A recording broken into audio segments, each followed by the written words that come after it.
우리는 인간이 이 세상을 살아가면서 치르게 되는 큰 일을 일륜지 대사라고 하는데, 이는 곧 결혼을 말하고 있습니다. 한 인간이 성년이 되어 가정을 이루고 살아가는 데 있어서 가장 중요한 일이 무엇이냐면 배우자를 선택하는 일이라는 것입니다. 우리의 인생은 어떤 사람을 배우자로 선택하느냐에 따라서 그의 인생이 달라지는 것이기 때문입니다. 바울은 이번 본문을 통해 결혼과 배우자 선택에 대한 가르침을 우리에게 주고 있습니다. 특히 바울은 미망인의 재혼 가능성과 믿음 안에서 배우자를 선택하는 일에 있어 강조하고 있는 것입니다. 왜냐하면 결혼은 인생에서 중요한 선택 중에 하나이며 평생의 인생을 좌우하는 중요한 요소이기 때문입니다. 그래서 바울은 본문에서 배우자 선택의 기준을 제시하며 성도들이 결혼 문제를 신앙 안에서 신중하게 결정해야 함을 강조하고 있습니다. 오늘 말씀을 통해 하나님께서 원하시는 결혼관과 배우자 선택의 기준에 대해 함께 생각하면서 더욱 그리스도인에서의 승리하는 삶을 사시기를 바랍니다. 첫째, 결혼은 하나님의 언약 안에서 맺어지는 것입니다. 본문 39절에 아내는 그 남편이 살아있는 동안에 매어 있다가 남편이 죽으면 자유로워 자기 뜻대로 시집갈 것이나 주 안에서만 할 것이니라 라고 했습니다. 바울은 여기서 아내는 그 남편이 살아있는 동안에 매여 있다라고 말합니다. 바울은 당시 고린도 교인들이 제기했던 남편과 사별한 여인, 곧 가부의 재혼에 관한 문제에 대해서 답변을 하고 있는 것입니다. 이 말씀은 로마서 7장 2절 3절에서 보면 남편 있는 여인이 그 남편 생전에는 법으로 그에게 매임받으나 만일 그 남편이 죽으면 남편의 법에서 벗어나느니라. 그러므로 만일 그 남편 생전에 다른 남자에게 가면 음녀라. 그러나 만일 남편이 죽으면 그 법에서 자유롭게 되나니 다른 남자에게 갈지라도 음녀가 되지 아니하느니라 라고 하였습니다. 여기서 남편, 곧 죽은 자는 그리스도인을 말하며 그리스도인의 남편을 둔 여인은 남편이 살아있는 동안에는 법으로 그에게 매임받지만 그 남편이 죽으면 남편의 법에서 벗어난다는 것입니다. 이것은 결혼이 단순한 계약이 아니라 하나님 앞에서 맺어진 언약이기 때문입니다. 그렇기 때문에 결혼은 한번 결혼하면 이혼할 수 없다는 것입니다. 어떻게 보면 돌이킬 수 없는 것이죠. 왜? 하나님이 맺어준 것이기 때문에 그렇습니다. 하나님 앞에 맺은 언약이기 때문에 그렇다는 것입니다. 그래서 창세기 2장 24절에 남자가 부모를 떠나 그의 아내와 합하여 둘이 한 몸을 이룰지로다 라고 말씀하신 것입니다.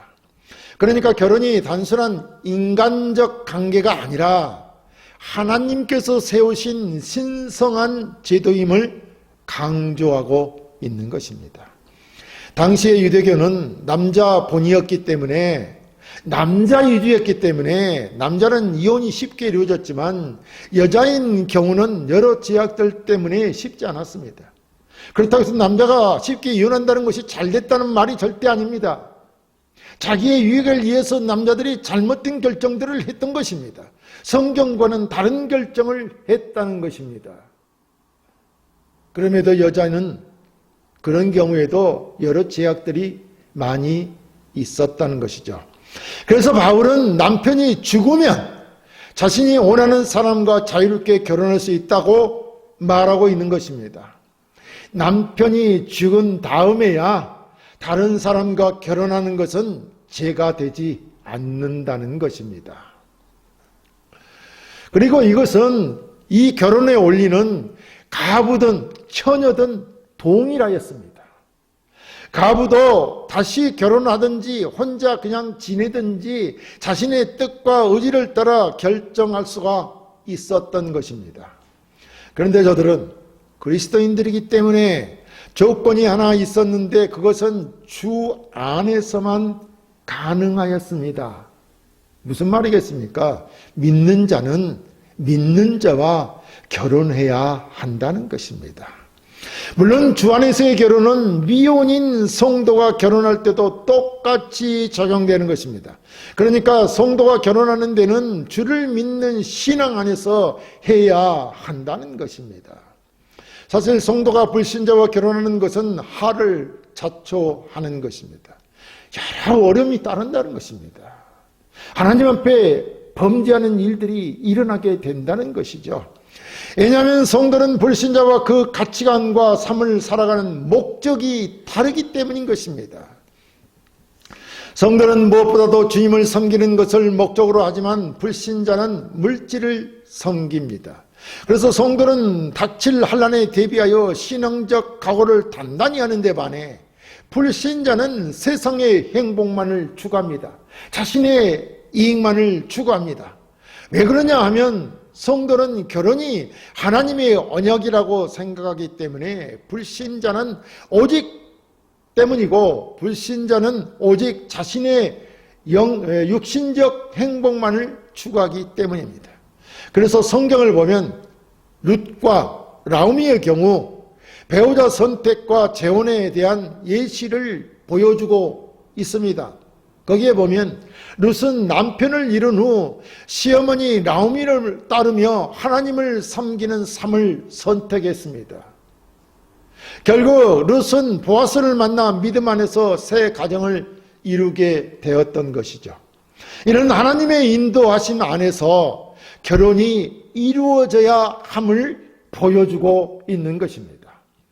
그러므로 오늘 사는 우리는 결혼을 단순히 개인적 감정이나 조건으로만 결정하는 경우로 생각할 것이 아니라 하나님이 맺어주시는 언약으로 인식하고 신앙적 기준으로 결정하여 함께 하나님 안에서 주를 섬기며 행복한 결혼을 하게 해야 하는 것입니다. 따라서 결혼을 앞둔 청년들은 하나님 앞에서 배우자를 신중히 선택하며 부부들은 하나님이 주신 언약의 소중함을 되새기며 살아가야 할 것입니다. 둘째, 배우자는 반드시 주 안에서 선택해야 합니다. 본문 39절 하반절에 결혼은 주 안에서 하는 것이라고 말했습니다. 주 안에서 하는 것이라는 거죠. 이는 단순히 인간적인 것이 아니라 하나님을 믿는 믿음이 결혼의 필수 요소임을 강조하고 있는 것입니다. 여기서 주 안에서라고 함은 단순히 교회를 다니는 사람이 아니라 신앙적으로 올바른 믿음을 가진 사람을 의미하는 것입니다. 성경은 믿음, 즉 믿음이 다른 사람과는 멍에를 함께 매지 말라고 하였습니다. 그러니까 종교가 다르다거나 또 불신자와는 결혼하지 말라는 것입니다. 이는 신앙이 다른 사람과 결혼하는 것이 영적으로 위험할 수 있음을 경고한 것입니다. 하나님 앞에 범죄하게 된다는 것입니다. 무슨 말이냐면 성도가 주님을 섬기는 것을 우선하여 신앙적인 삶을 사는데 다른 종교나 불신자는 자신이 가진 종교를 위해 또는 자기 중심의 신앙을 함으로 다른 종교나 불신자와 결혼하게 되면 배우자와 갈등을 이룰 수밖에 없는 것입니다. 가정의 풍파가 믿음 때문에 일어나는 것이죠. 따라서 그런 갈등을 일으키지 않으려면 사사건건 부딪히게 되고 결국 싸움을 피하기 위해서 신앙생활을 포기하는 상황까지 이르게 되기도 하는 것입니다. 그러므로 바울은 비록 임박한 종말의 때라도 결혼할 수 있지만 그때라도 같은 신앙을 지닌 사람과 결혼하도록 교훈하고 있는 것입니다. 물론 이는 오늘날에도 동일하다 할 것입니다. 사도 바울은 고린도후서 6장 14절에서부터 16절에 너희는 믿지 않는 자와 멍에를 함께 매지 말라. 의와 불법이 어찌 함께하며 빛과 어둠이 어찌 사귀며 그리스도와 벨리알이 어찌 조화되며 믿는 자와 믿지 않는 자가 어찌 상관하며 하나님의 성전과 우상이 어찌 일치가 되리요. 우리는 살아계신 하나님의 성전이라. 이와 같이 하나님께서 이르시되 내가 그들 가운데 거하며 두루 행하여 나는 그들의 하나님이 되고 그들은 나의 백성이 되리라 라고 했습니다. 그러므로 성도들은 반드시 같은 신앙을 지닌 그리스도 안에서 결혼해야 한다는 것입니다. 성도의 결혼 생활은 불신자들처럼 단순하게 부부 생활을 하며 가정을 이루는 것으로 그치는 것이 아니기 때문에 그런 것입니다. 같은 신앙을 지닌 성도를 배우자로 얻어야 한 곳을 향하여 삶의 목적을 같이 하고 한 곳을 향하여 다시 말하면 천국을 향하여 함께 인생을 할 수 있는 것입니다. 그 인생이 복된 인생이라는 것이죠. 정녕 결혼하는 성도 또 재혼하는 성도는 그렇기 때문에 주 안에서 반드시 같은 신앙, 같은 뜻을 지닌 성도와 결혼해야 한다는 것이죠. 우리가 성경에서 보듯이 삼손은 경선한 선택으로 불신 여인과 결혼하였습니다. 삼손이 선택한 여인은 하나님을 알지 못하는 블레셋 여인이었고 결국 신앙을 잃고 비극적인 최후를 맞았습니다. 반대로 아브라함은 아들 이삭의 배우자로 신앙 안에서 레베카를 선택하도록 했습니다. 이는 믿음의 가정을 이루기 위한 신앙적 선택이 얼마나 중요한지를 보여주고 있는 것입니다. 오늘날도 자세히 살펴본 많은 젊은이들이 결혼할 때 신앙보다도 자신의 환경과 조건 그리고 감정에 치우친다 이런 말입니다. 그런 경향이 많습니다. 그러나 신앙이 다른 배우자와 결혼할 경우 영적인 갈등이 반드시 발생하게 되는 것입니다. 그런 가능성이 크지 않습니까? 성도들은 결혼 전에 반드시 그러므로 믿음의 동반자와 함께하는 것이 중요하고 또 잘 살펴서 반드시 주 안에서 결혼하여 하나님이 축복하는 아름다운 가정을 이루어야 할 것입니다. 셋째, 결혼은 성령의 인도하심을 따라야 합니다. 본문 40절에 그러나 내 뜻에는 그냥 지내는 것이 더욱 복이 있으리로다. 나도 또한 하나님의 영을 받은 줄로 생각하노라 라고 했습니다. 여기서 바울이 말하는 내 뜻에는 이라고 하면 주님의 명령이나 자신의 말이 아니라 자신의 의견을 말하는 것입니다. 자신의 의견이라는 것입니다. 그러니까 각 상황에 따라 적용이 다를 수 있다는 것을 암시해 주는 것이죠.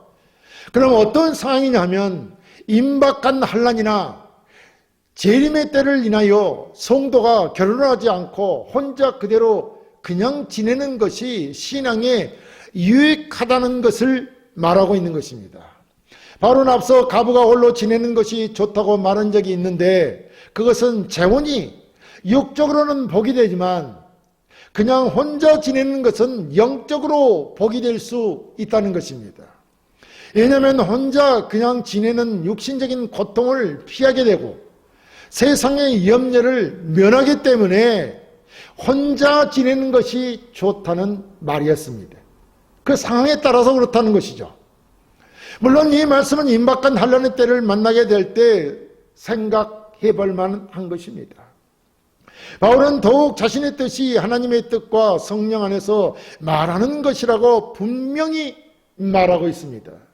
그러니까 성령 안에서 하는 말이라는 것입니다.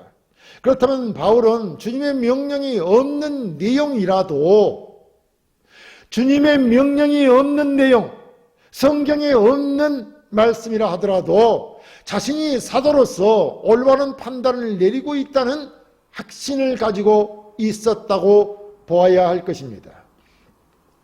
그러니까 바울은 결혼 생활에 대한 자기의 견해는 하나님의 성령을 따라 된 것으로서 하나님의 뜻과 부합된다는 것을 분명히 말하고 있는 것입니다.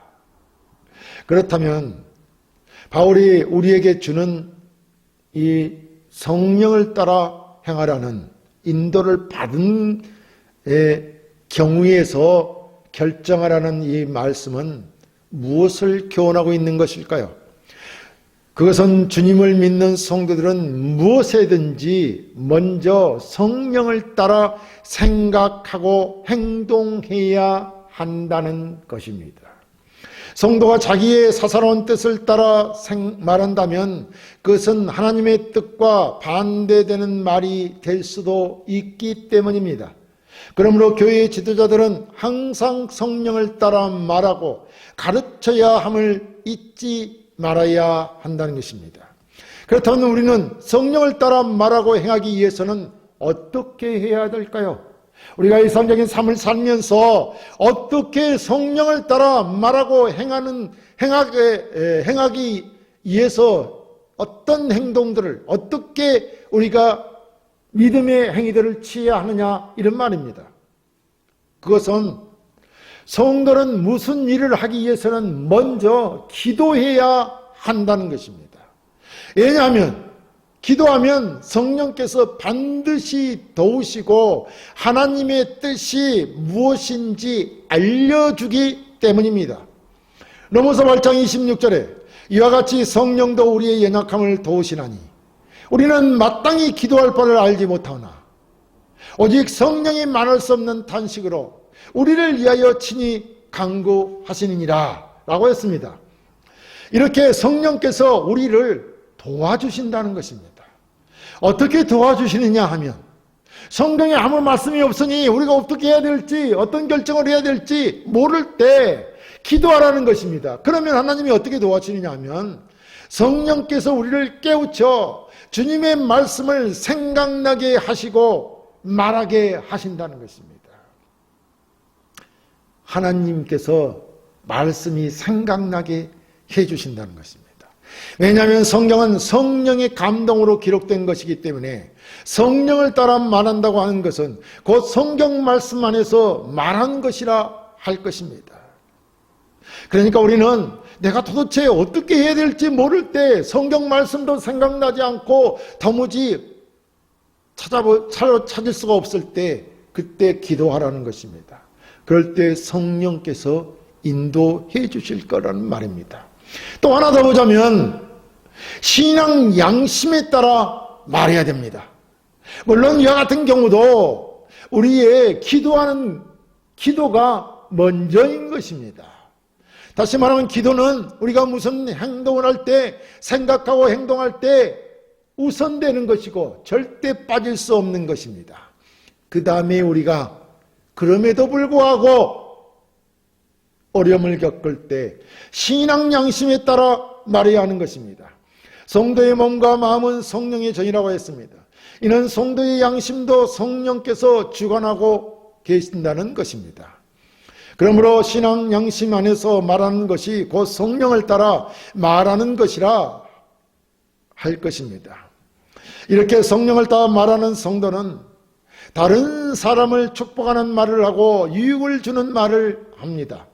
주님께서 말하는 것을 보면 모든 말씀이 다 우리 사람의 구원과 유익을 위한 말씀이었습니다.